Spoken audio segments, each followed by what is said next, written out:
अस्सलामुअलैकुम viewers, new global tyre से एक दफ़ा फिर खुशामदीद कहते हैं आपको। और आतिफ भाई की तरफ चलते हैं और उनसे जानेंगे कि आतिफ भाई 15 साइज़ में 2-3 गाड़ियां आ रही हैं जो कि मिड क्लास फैमिली सेडान्स कहलाती हैं। होंडा सिटी है, टोयोटा यारिस है, एल्सविन है। इन तीनों गाड़ियों में 15 साइज़ के अंदर कौन से टायर जो हैं वो अवेलेबल हैं, उनकी प्राइसेस क्या-क्या है। और एक सवाल जो ज़्यादा पूछा जाता है वो ये है कि कंफर्ट में कौन सी अच्छी ऑप्शन मौजूद हैं जो कि इंतहाई कंफर्टेबल टायर हों, सॉफ्ट टायर हों, कंफर्ट और रोड ग्रिप जो है वो बेहतर कर दें। तो उसके बारे में बताइए। बहुत शुक्रिया तलाल। 15 साइज़ में इन तीनों कार्स में चाहे यारिस है, चाहे होंडा सिटी है, चाहे एल्सविन है, जो हमारे रोड्स के ऊपर पाकिस्तान में जो ज़्यादा साइज़ चलता है वो 185, 65, 15 चलता है। और उसमें जो जो ब्रांड्स अवेलेबल है मैं आपको बता देता हूँ उसमें। और जो कंफर्ट में ज़्यादा है उसकी भी फिर हम बात कर लेंगे कि किसका कंफर्ट ज़्यादा है। अच्छा, इसमें सबसे ज़्यादा जो चलने वाला ब्रांड है, मतलब पाकिस्तान में जो ज़्यादा फेमस है, वो है योकोहामा। अब योकोहामा में दो किस्म के वेरिएंट अवेलेबल हैं। इसमें ES32 भी है और इसमें एडवांस DB भी है। तो ES32 जो है, अगर आप इसका ट्रेड दिखा सकें तो ये इन सिटी ड्राइव और हाईवेज के लिए बहुत अच्छा है, बहुत एक्सीलेंट ऑप्शन है। और साइलेंट टायर है, कंफर्टेबल भी है, माइलेजेस भी तकरीबन 60,000 किलोमीटर दे देता है। इसकी क्वालिटी ये है कि ये थोड़ा बहुत जो टूटी फूटी रोड्स हैं या इस तरह की जगह हैं वहाँ पे ये सरवाइव कर जाता है, अच्छा कर जाता है योकोहामा सीरीज में। अच्छा, इसके साथ आपने बात की थी कि एक्स्ट्रा कंफर्ट में या कंफर्ट जो होंडा सिटी में लोग ज़्यादा चाहते हैं तो वो फिर एडवांस डीबी की तरफ जा सकते हैं। एडवांस डीबी जो है कंफर्ट और बिल्कुल नाइजलेस होने में ज़्यादा फेमस है। तो जो लोग चाहते हैं कि बहुत ज़्यादा कंफर्टेबल हो जाए और बहुत नाइजलेस हो तो वो योकोहामा का एडवांस डीबी डाल सकते हैं। वैसे मैं आपको बताता चलूँ, ES32 भी कंफर्टेबल ही है, नॉइजलेस ही है, मगर जब हम इन दोनों का आपस में कंपैरिजन करते हैं तो एडवांस डीबी ज़्यादा कंफर्टेबल है ES32 के मुकाबले में। मगर जो इन कार्स को कंफर्ट चाहिए वो ये दोनों टायर्स ही प्रोवाइड करते हैं। तो एडवांस डीबी की जो ट्रेन है उसका हम जिक्र कर लेते हैं। ये भी इन सिटी ड्राइव और हाईवेज और मोटरवेज इस तरह की रोड्स के लिए ज़्यादा बेहतर ऑप्शन है। तो आतिफ भाई ये बताइएगा कि ये दोनों टायर मैन्युफैक्चर कहाँ हुए हैं? दोनों जापान में। वैसे तो योकोहामा चाइना में भी मैन्युफैक्चर हो रहा है, थाईलैंड में भी, फिलीपीन में भी, जापान में भी। अभी जो हमारे पास स्टॉक में अवेलेबल हैं ये दोनों ही मेड इन जापान है। और प्राइसेस की बात कर लें तो ES32 185, 65, 15 में 24,000 रुपये में अवेलेबल है और एडवन DB 26,500 रुपये में अवेलेबल है। अब आ जाएं कि जो लोग चाहते हैं कि ऑफ रोड भी करें, ऑन रोड भी रहें, मल्टी फंक्शनल ट्रेन हो और थोड़ा सा सोलिड टायर हो, तो उनके लिए फिर डनलोप एक बहुत अच्छी ऑप्शन है। डनलोप में इंडोनेशिया का ब्रांड है, ये मैन्युफैक्चर्ड इन इंडोनेशिया है। R1 सीरीज का टायर है, ये अच्छी ऑप्शन है। 60,000 to 70,000 किलोमीटर ईजिली दे देता है। इसका फ़ायदा ये है कि ये रफ एंड टफ पे अच्छी परफॉर्मेंस दे देता है। योकोहामा के मुकाबले में इसकी पंचर होने की रेशियो ज़रा कम होती है। तो टायर ठीक है, मगर अगर हम कंफर्ट की बात करें तो as compare to advance DB ज़रा कम ही होता है इसका। मगर टायर एक्सीलेंट परफॉर्मेंस देता है, चल अच्छा जाता है, माइलेज ठीक दे देता है, तो ठीक ये टायर है। यानी योकोहामा से ज़्यादा माइलेज मिलेगी और ज़्यादा ड्यूरेबिलिटी मिलेगी। ड्यूरेबिलिटी ज़्यादा है, कंफर्ट थोड़ा सा कम होगा, होता ये भी कंफर्टेबल ही है, मगर योकोहामा के मुकाबले में स्लाइटली कम होता है। प्राइस की बात करें तो प्राइस भी मुनासिब है, 22,000 रुपये में एक टायर अवेलेबल है।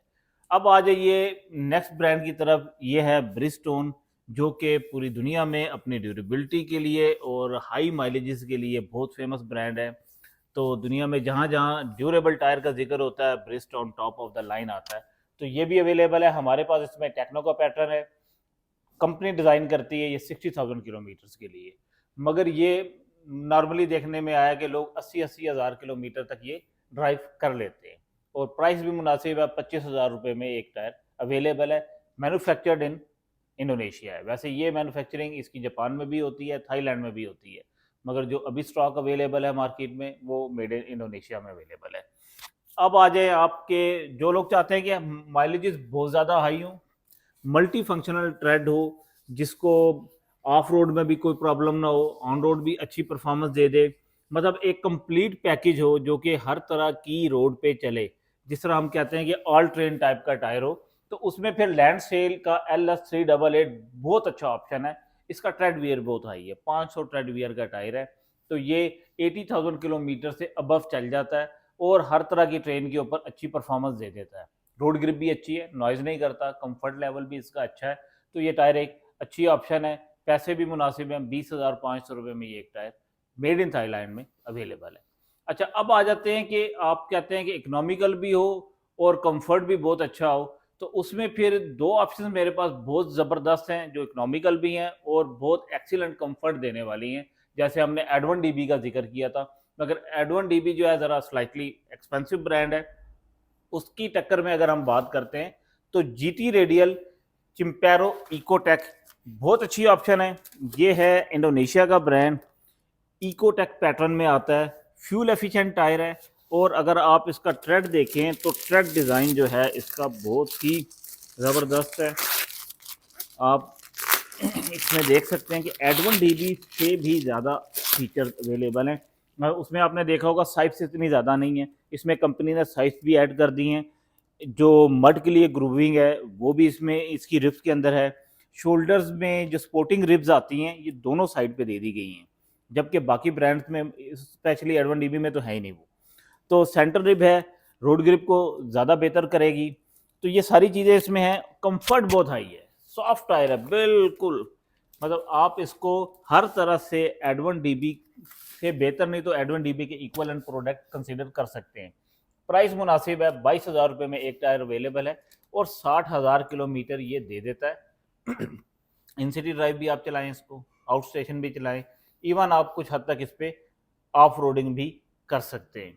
तो इसके अलावा अगर हम बात करें मज़ीद कंफर्टेबल और मज़ीद आप उसको क्या कहते हैं बजट टायर्स की, तो उसमें फिर टॉप ऑफ द लाइन जो आता है वो मिनर्वा है, वो बेल्जियम ब्रांड है।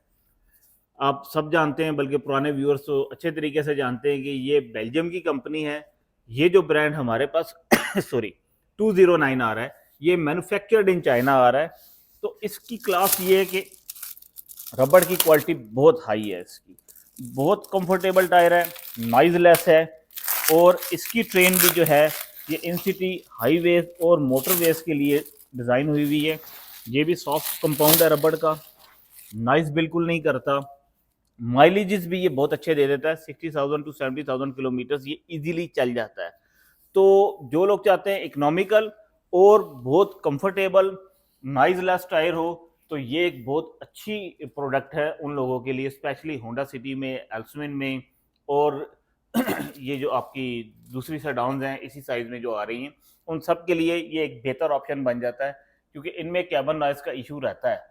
तो ये टायर बिल्कुल साइलेंट है, सॉफ्ट कंपाउंड है, पैसे भी मुनासिब हैं, 16,500 रुपये में एक टायर अवेलेबल है।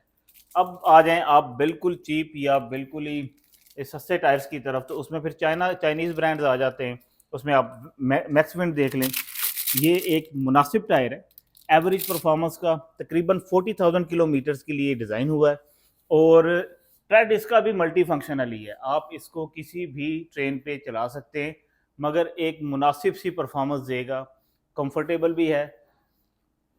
इसमें एक चीज़ ज़रूर होती है कि आपने कुछ अरसा चलाया, मतलब 20-25 हज़ार किलोमीटर चला लिया, तो रबड़ कंपाउंड स्लाइटली हार्डनेस आना शुरू हो जाती है इन ब्रांड्स के अंदर जो लोकली चाइनीज़ मेड हैं या जिनकी R&D चाइनीज़ है।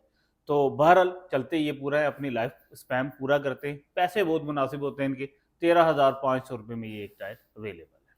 बहुत शुक्रिया आतिफ भाई। तो हुए दिए आपको आतिफ भाई ने कंप्लीट मुनासिब कीमत से लेके जो बेस्ट ब्रांड जो हैं, जो प्राइस और क्वालिटी दोनों के हिसाब से बहुत अच्छी ऑप्शन चल रही हैं,